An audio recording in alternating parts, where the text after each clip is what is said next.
In my last video about avocados, I described the anti-inflammatory effects and cholesterol and triglyceride-lowering effects. But what about that video I did years ago about the chromosome-damaging effects in a Petri dish? That all goes back to 1975, when a pesticide naturally produced by the avocado tree was discovered, thought to explain why lactating livestock suffered mammary gland damage nibbling on the leaves. The toxin was named persin, also found to be damaging to the heart, which is why you should never feed avocado to your pet birds. But hey, if it attacks mammary cells in animals, might it attack breast cancer cells in humans? It did seem to have the same kind of cell cytoskeleton clumping effect in vitro that chemotherapy can have, demonstrating potent cell growth stopping and killing effects of the novel plant toxin among various lines of human breast cancer cells.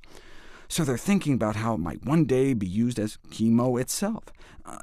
But here I am thinking, holy guacamole, Batman, please tell me it doesn't have toxic effects on normal cells too. In 2010, we got an answer. An evaluation of the genotoxicity, the toxicity to our chromosomes of avocado extracts on human white blood cells in a Petri dish. Normally, less than 10% of our dividing cells have any chromosome abnormalities, but drip some avocado fruit extracts on them, and up to half come out defective in some way. They conclude that there's something in avocado fruit that can potentially induce significant genomic instability and some genetic damage in human white blood cells in a Petri dish.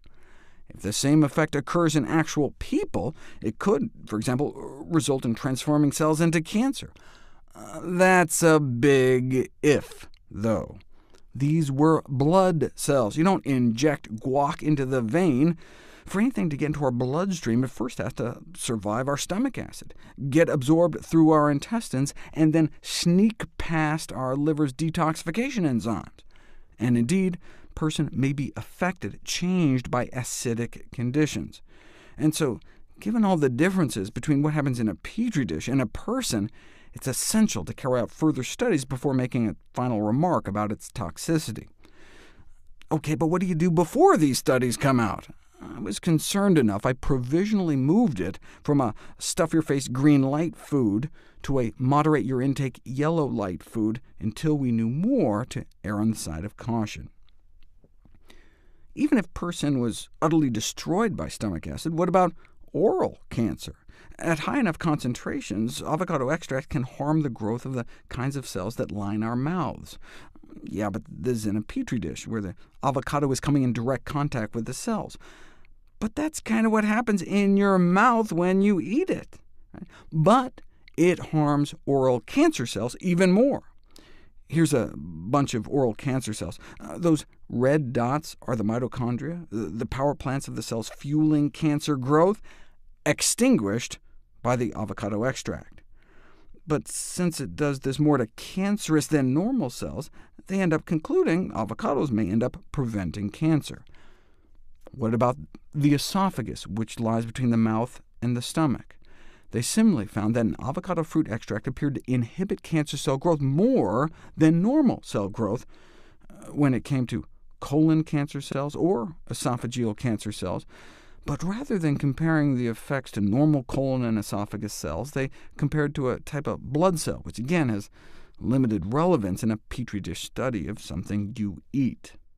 This study was pretty exciting, though. It looked at P. cresol, which is a uremic toxin, may also be toxic to the liver, has been found associated with autism, and it comes from eating high-protein diets, whereas if you eat more plant-based diet, the only source of prebiotics like fiber and resistant starch, your levels go down.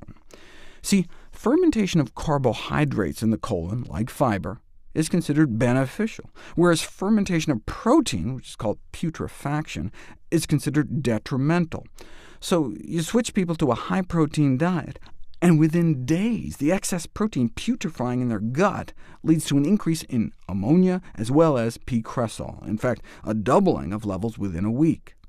But might phytonutrient-rich plant foods like apples, cranberries, grapes or avocados, protect the cells lining our colon from the deleterious effects of P-cresol in terms of cell viability, mitochondrial function, and epithelial integrity, meaning like protection against gut leakiness.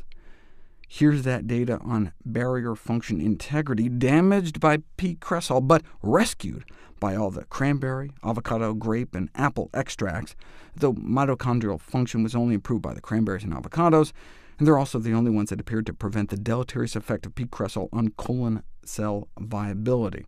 But bottom line, avocados appearing to have beneficial effects on colon lining cells, so that's a good sign. OK, but enough of these in vitro studies already. Yes, an avocado extract can inhibit cancer cell growth in a petri dish, but unless you're doing some unspeakable things to that avocado, like guacamole with benefits, there's no way that the avocado is going to come in direct contact with your prostate cells. So what does this study mean? That's why I was so excited to see this study, the first. Actually, look for a link between avocado consumption, actual human beings eating avocados, and prostate cancer. So do avocado eaters have more cancer risk or less cancer risk? We'll find out right now.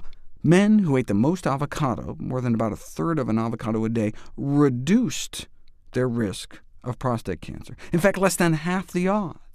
So with the data on improved artery function, lower cholesterol, and if anything in association with decreased cancer risk, I'd suggest moving it back into the green zone.